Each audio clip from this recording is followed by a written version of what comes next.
evening. Americans recently have been very concerned about injustices and corruption within the family court system. I'm Tori Sellers. And I'm Tom Betters. You're watching Eye on Justice. Today we'll be talking about corruption within the family courts as well as Gallup's recent honesty and ethics poll results. To better understand these events, we'll first talk with John Doe, who has been involved with the family court system as a litigant for several years and will share some of his experiences and thoughts on the matter. Field reporter Vanessa Riker is on location in Fort Bend County, Texas.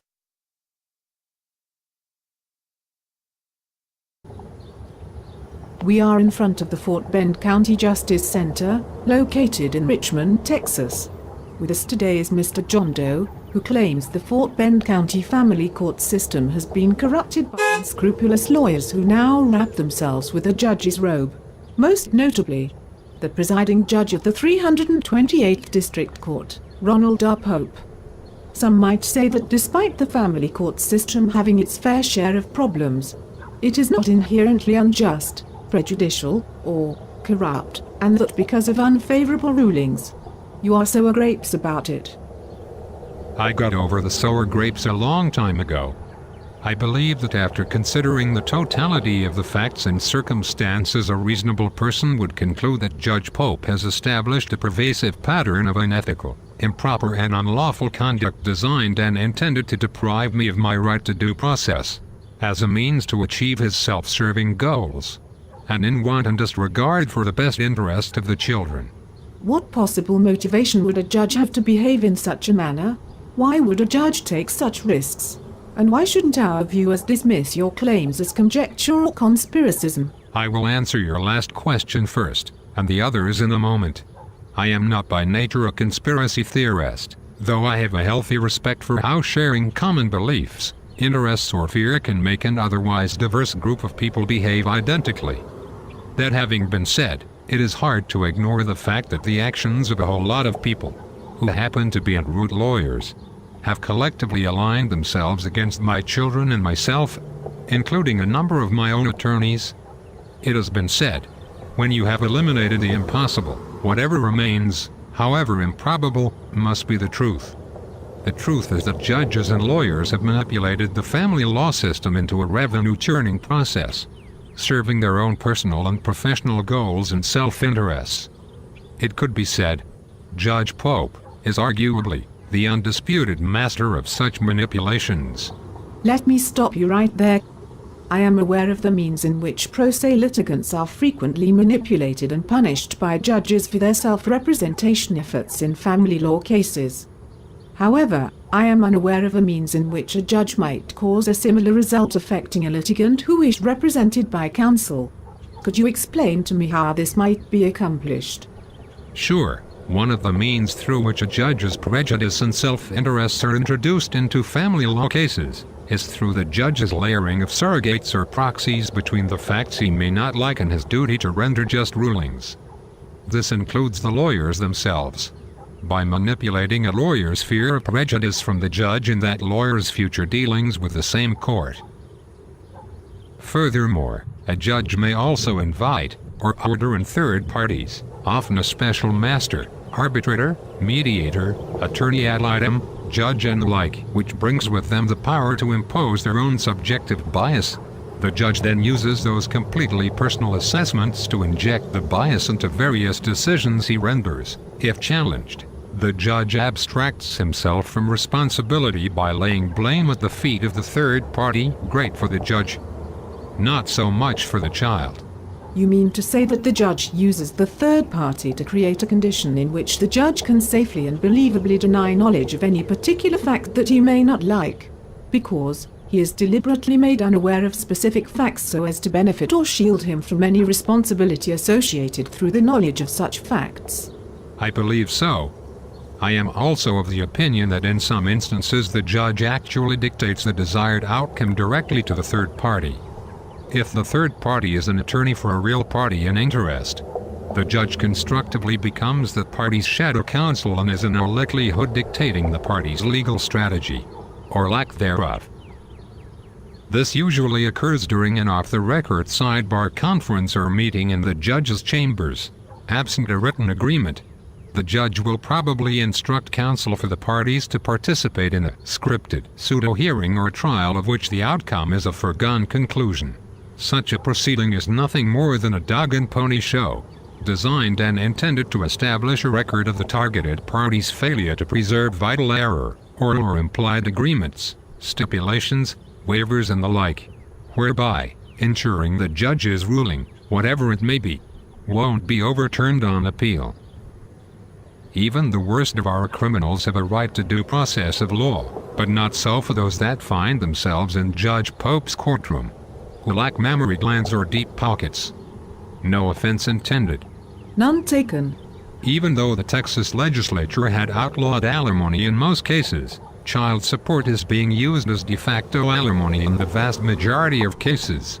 There seemed to be total lip service paid to the guidelines and intents laid out by the legislature.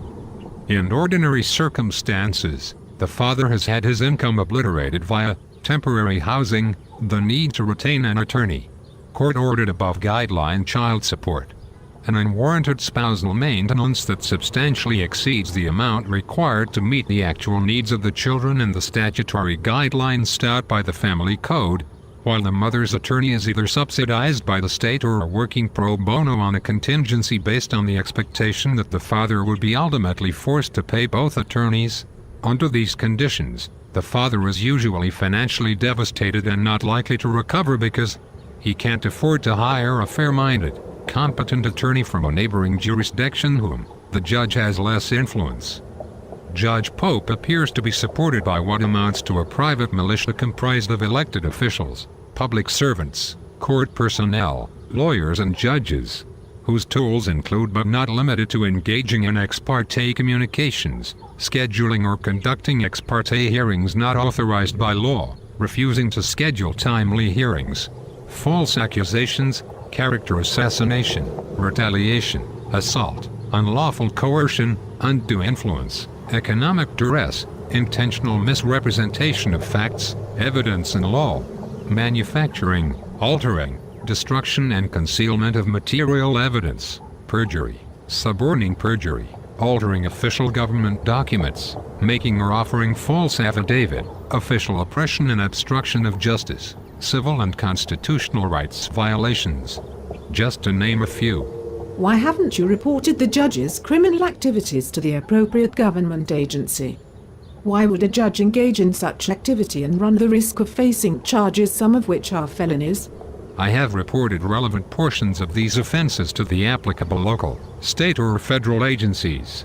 The FBI was the only agency that didn't refer me to someone else and actually made a report of my complaints. The agent I met with was very professional, respectful and candid. He also stated that as much as he would like to say the agency was going to jump right on my case, it was not likely to happen. That in all likelihood my case would be filed away and never see the light of day, and that this was due to threats of terrorism and limited resources to deal with such threats. My answer to your second question is, apparently, there aren't any consequences, and the judge seems to be well aware of that fact. During the course of my research into these matters, I discovered other individuals who had the misfortune of having their family law cases assigned to the 328th during Judge Pope's oppressive reign.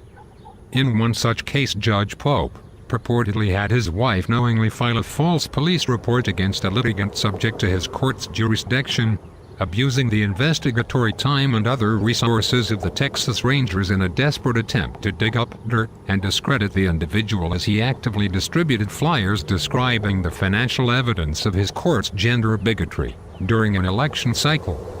While other interpretations may vary in nuance, the events and facts from which these assertions are drawn are well documented. You need not take my word for it. There is now, or will be, a video documenting these matters. Wow, what an incredible story. Tell me, at what point did you decide to pick a fight with the judge? Metaphorically speaking, of course. I didn't pick a fight with Judge Pope. He picked one with me. In fact, he had been sucker punching my children and I long before I realized that he was the root cause of our problems. Okay then. What was the watershed event that brought on this epiphany? That's easy. On February 22, 2011, Judge Pope bald-faced lied to me in open court regarding some trial exhibits. Up until that point, I was under the delusion that Judge Pope was honorable and actually cared about what happened to my children. On that day, I was able to see past Judge Pope's veil of sanity and see him for who and what he really is. How could you possibly expect to win in the face of such overwhelming might and obstacles? Win. No one wins. You can't get there from here. My children and I have already been victimized by Judge Pope and those who support and protect him. That can never be undone. So, where do you go from here? Such abuses are either facilitated or sanctioned by various federal, state and local, governmental and judicial entities, and their respective representatives, who willfully shirk their duty to protect us from such abuses, if not out of a sense of compassion, duty, or similar virtue. Maybe the powers to be will intervene out of self-preservation. That having been said, I intend to tell my story detailing the facts and circumstances respecting the unethical, improper or criminal acts of those involved. And it is my hope that your viewers will feel strongly enough about the abuses chronicled within my story, that they will share a particular video or playlist with a director, administrative officer or other representative of the applicable federal, state and local, governmental or judicial entity, whereby making such an individual aware of specific facts, so as to expose him or her to any responsibility or duty to intervene, associated through the knowledge of such facts. Unfortunately, abuses such as the ones I will describe were going on long before my family was subjected to them, and will continue to afflict families in the future. That is, until someone successfully raises the level of public awareness as to these travesties of justice and corruption to the point of public outrage. Maybe then, justice will be served. I commend you for your efforts, and I wish you all the best. Thank you.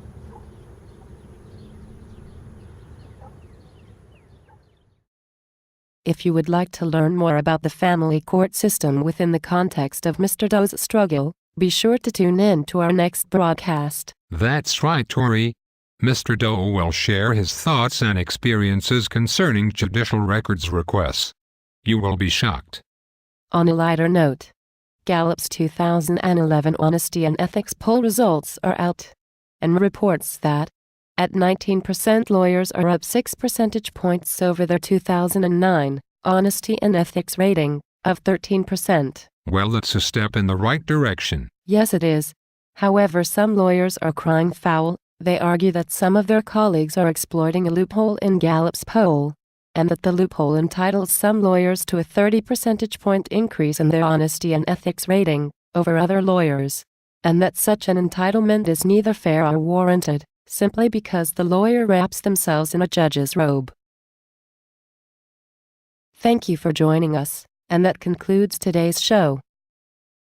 The entire management and staff here at Ion Justice wishes you a pleasant day. And in the meantime, this is Tom Betters with our thought for the day. Albert Schweitzer said, "One who gains strength by overcoming obstacles possesses the only strength which can overcome adversity."